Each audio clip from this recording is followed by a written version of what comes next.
If you have a strong editing process, you do not have to worry about having brilliant content marketing ideas all of the time.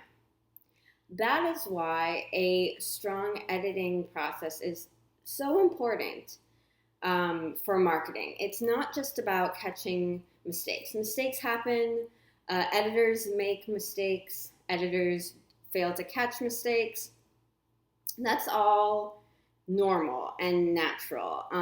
And if you have an editor, you're going to minimize your chances of having mistakes. And this is not an excuse to get sloppy, but catching mistakes is really not what excites me about editing. It's just part of the job. What excites me about editing is the ability to transform an idea into a presentation that works and that meets your marketing goals, in that it meets your business goals, right? So a mediocre idea can be transformed into brilliant marketing during the editing process. So you don't need to have the most groundbreaking, brilliant idea right away, because even if you do, that idea could fall flat in the execution. The way it actually is put together doesn't really work, and then it doesn't help you meet your goals in the end. Or you go through all of that and it's fine, it comes out the way that you intended, but you realize that that first brilliant idea wasn't so great to begin with. So I'm really for forgetting about the excitement of brilliant ideas or creativity for creativity's sake, which I talked about a little bit last week. I will link last week's video in the description box below, because I talk about this a little bit more there. So yeah, I think it is really freeing to not have to worry about that level of brilliance in the beginning if you work on that brilliance over time through the editing process. So I'm talking about this right now because I wrote an article on Copyblogger last week that I want to direct you to, but I'm going to do something a little bit different from my creativity video, because that video was talking about another article that I recently wrote for Copyblogger that was pretty long, and I just wanted to direct you to that article. But I actually want to get into this editing topic a little bit. I'm taking a small break from my word choice mistake videos because I'm doing a lot of new writing for Copyblogger. I've been working on other projects for work for a while, but I'm doing a lot of new writing, and it's overlapping with what I talk about on this channel a lot. So I think it is worth it to make videos that are about what I'm writing about, and then you can check out the full articles for all the details and to have more of a tutorial aspect in the articles. And the videos are more of an overview. But so yeah, so that is why self-editing and editing is so important, because you're able to really craft presentations that work, even if your idea is just sort of like so in the beginning. The editing process helps it turn into something else, helps it transform into something else. So I broke down this self-editing process in my article, again linked below, into 5 steps, and I don't think I've oversimplified it because they're very complicated steps. I'm just going to go over them briefly here, and even in the article I go over them pretty briefly, but they require a lot of time and attention, and that actually leads us straight into the first step of self-editing, which is leaving enough time. Average content is always the result of rushing an article to completion. Even if you think your idea is really good to begin with, rushing it is still not going to help its potential develop. So you really want to give yourself enough time to let an idea breathe and to develop it, because that time is where you'll come up with tangents that actually help lead you to something that you didn't even think about in the beginning. And so it's really just time for development. And I understand deadlines. I'm very deadline driven as well. But the thing about deadlines is you can still plan. Even if your deadline is in 2 days, there's still time in that 2 days to leave enough time for that work. You don't only leave 2 hours for your work. If you have a tight deadline, like a 2-day deadline, you make time for the appropriate amount of work that you need, and even more. I think that is the final point about leaving enough time. Leaving enough time to do your work well is really about leaving more time than you think that you will need. So that leads us to step 2 of the self-editing process, which is having fun. And you can only have fun if you leave enough time to take breaks. Taking breaks during your editing process is really important, because you've either been, writing and editing at the same time, or you're just editing. And if you're just so focused on what you're doing, you don't always see the big picture, and you don't always make connections that add depth and nuance to your writing when you're so focused on it. You need to take breaks, and you need to have fun and do something else. And leaving enough time for that is what helps you develop, again, that depth and that nuance in your writing that makes your writing uniquely yours and not just something that anyone else could write. Going back to the catching mistakes aspect of editing, your editor should be tired from exploring depth and nuance. And yeah, maybe they won't catch something every once in a while, but you'd rather have a tired editor who's really pushing an idea further than a really alert editor who knows how to insert every comma properly, but they don't actually push your idea further.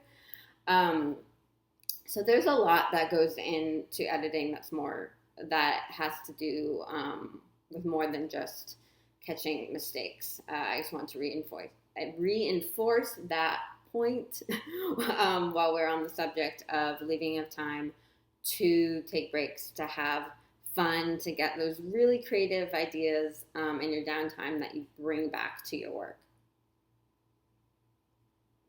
It was time for a sip of tea. I felt myself tripping over my words, as you could possibly hear. All right, step number 3 is about crafting precise headlines that speak to a specific person. I read a ton of headlines every day. I read very few articles.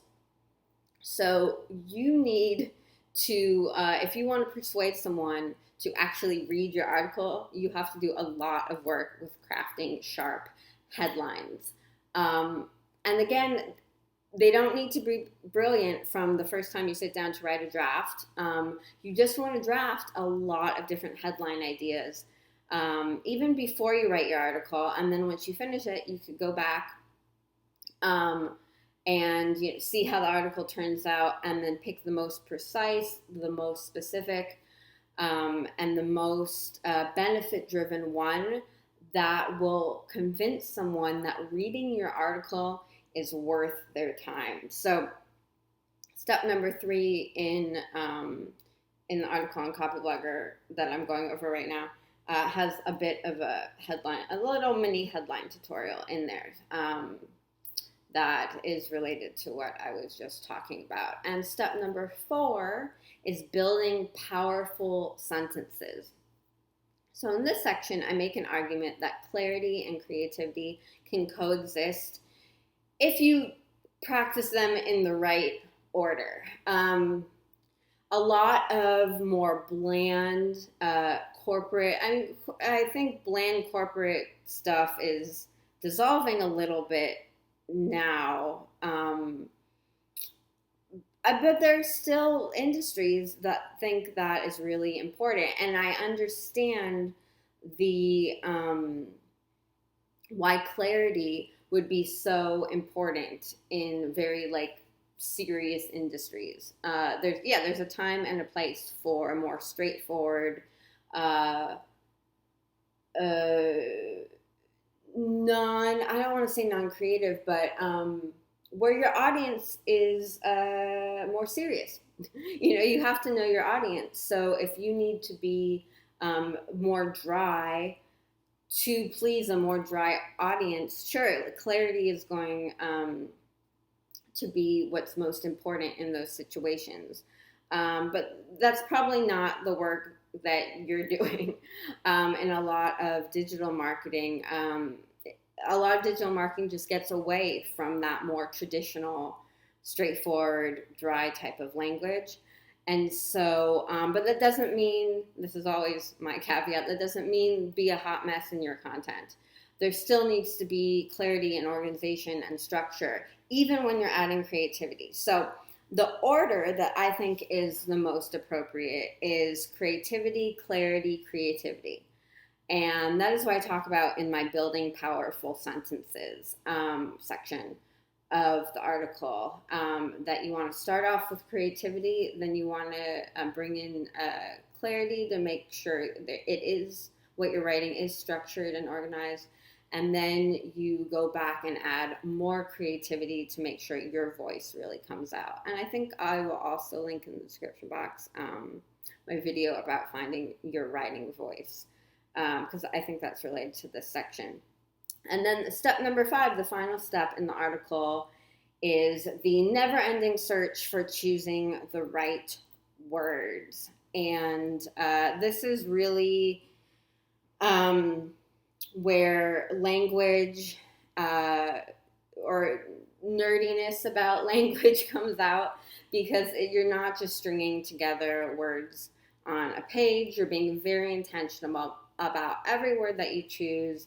And so a really basic idea can be transformed into language and phrases that really stick in your reader's mind and really make an imprint in your reader's mind, so that they want to follow your work over time, follow your brand over time, and ultimately become a client and customer, because that client or customer, because that is the goal of your marketing. And so, so the 5th section in that article has, again, a little more of a tutorial aspect about how I find the right words in my writing. So those are the 5 steps.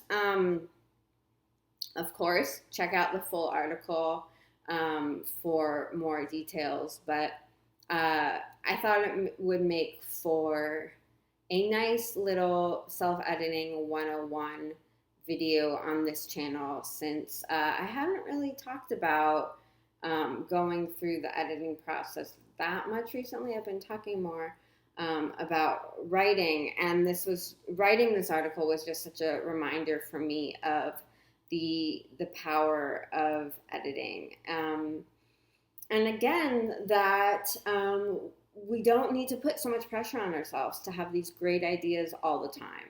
Just give yourself enough time. Know the most important things that you're looking for. Like I just went through in the article. Headline. No one is going to read your article if you have a weak headline. Headlines are super important. So, and all of the things, all of the qualities of writing that really makes a difference in someone's lives and how that comes out during the editing process. Okay, I'm done. I've talked enough about the article. Please go read the article, and if you're not already subscribed to the Revision Fairy channel, I post videos every week, so click that red subscribe button below the video to join me, and tap the notification bell so that you get a note letting you know when I've published a new video for you. Give this video a thumbs up if you agree about the importance of editing within content marketing, and I will talk with you soon.